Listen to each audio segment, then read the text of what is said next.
ನಾವು ಇಡೀ ರಾಜ್ಯಾದ್ಯಂತ ಎಲ್ಲ ಶಾಸಕರಿಗೆ ನಾವು ಮನವಿ ಕೊಡೋದು ಯಾಕಂದ್ರೆ ನಮ್ಮ ಒಳ ಮೀಸಲಾತಿ ಸಲುವಾಗಿ ನೀವು ಅಧಿವೇಶನದಾಗ ನೀವು ಇದನ್ನು ಪ್ರಸ್ತಾಪ ಮಾಡಿ ಅವ್ರಿಗೆ ಒಳ ಮೀಸಲಾತಿ ಕೊಡ್ರಿ ಅಂತೇಳಿ ಒತ್ತಾಯ ಮಾಡಿರ್ತೇವೆ ಎಲ್ಲರೂ ನಾವು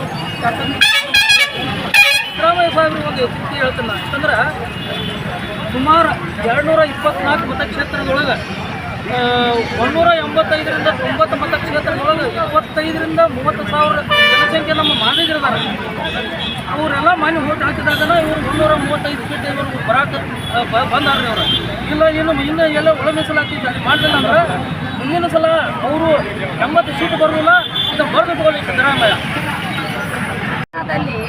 ಬಿಜೆಪಿ ಸರ್ಕಾರ ಇದೆ ಒಂದು ವಾರದಾಗ ಅಲ್ಲಿ ಮೀಸಲಾತಿ ಜಾರಿ ಆಗ್ತದೆ. ಕರ್ನಾಟಕ ಸರ್ಕಾರದಾಗ ಯಾಕೆ ಸಿದ್ದರಾಮಯ್ಯ ಅವ್ರು ಏನು ಮಾಡಾಕತ್ತಾರ ಮಾಡಬೇಕು ಬೇಡ ಮಾತು ಕೂಡ ಇವ್ರು BJP ಅವ್ರು ಹಂಗೆ ಮಾಡ್ತಾರೋ ಹಿಂಗೆ ಮಾಡ್ತಾರೋ ಅಂತ ಹೇಳ್ತಾರೋ ಅವ್ರ. ಆದರೆ BJP ಅವ್ರು ಒಂದೇ ವಾರದಲ್ಲಿ ಹರಿಯಾಣದಾಗ ಮಾಡಿ ತೋರಿಸ್ಯಾರಲ್ಲ, ಇಲ್ಲಿ ಯಾಕೆ ಇವ್ರು ಮಾಡಬಾರ್ದು?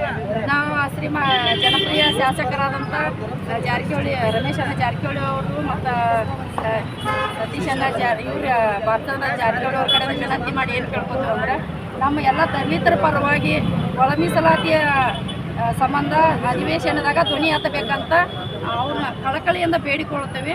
16ನೇ ತಾರೀಕು ನಾವೆಲ್ಲರೂ ಅಲ್ಲಿ ಅಕಸ್ಮಾತ್ ನಮಗೆ ಏನಾರು ನ್ಯಾಯ ಸಿಗಲಿಲ್ಲಪ್ಪ ಅಂದ್ರೆ ಉಗ್ರವಾದ ಹೋರಾಟವನ್ನು ಮಾಡ್ತೇವಂತ ಈ ಮುಖಾಂತರ ನಾನು ನಿಮ್ಗೆ ಕೆಳಗೆ ಎಚ್ಚರಿಕೆ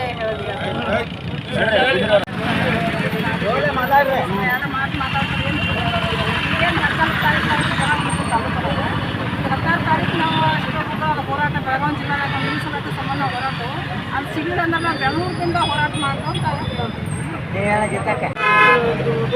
ಅಧ್ಯಕ್ಷನ ಜೊತೆಗಿರುವುದು ಇವತ್ತು ನಮ್ಮ ಒಳ ಮೀಸಲಾತಿ ಬಗ್ಗೆ ಮನವಿಯನ್ನು ಸಲ್ಲಿಸುತ್ತಾ ಇವತ್ತು ಗೋಕಾಕ್ ತಾಲೂಕದ ಎಲ್ಲ ಮುಖಂಡರು ಕೂಡಿ ನಮ್ಮ ಮಾದಿಗ ಸಮಾಜವನ್ನು ಕೂಡಿ ಇವತ್ತು ಎಲ್ಲ ಮನವಿ ಸಲ್ಲಿಸ್ತಾ ಇದ್ದೀವಿ. ಆದ ಕಾರಣ ಬರುವಂಥ ಈಗ ಅಧಿವೇಶನದಲ್ಲಿ ನಮ್ಮ ಶಾಸಕರು ಧ್ವನಿ ಎತ್ತಬೇಕಂತ ನಾವು ಮನವಿ ಮಾಡ್ಕೊಳ್ತೀವಿ. ಯಾಕಪ್ಪ ಅಂತಂದ್ರೆ ನಮ್ಮ ಮಾದಿಗ ಸಮಾಜ ಗೋಕಾಕ್ ತಾಲೂಕಲ್ಲಿ ಆಗಿರ್ಬೋದು ಈ ರಾಜ್ಯಾಂತ ಭಾಳ ಹಿಂದೆ ಹೋಗೈತಿ. ನಮ್ಮ ಹಕ್ಕಿಗಾಗಿ ನಾವು ಹೋರಾಟ ಮಾಡ್ತಕ್ಕಂಥ ಮಾತನ್ನು ಹೇಳ್ತೀವಿ. ಜೈ ಹಿಂದ್ ಜೈ ಭೀಮ್.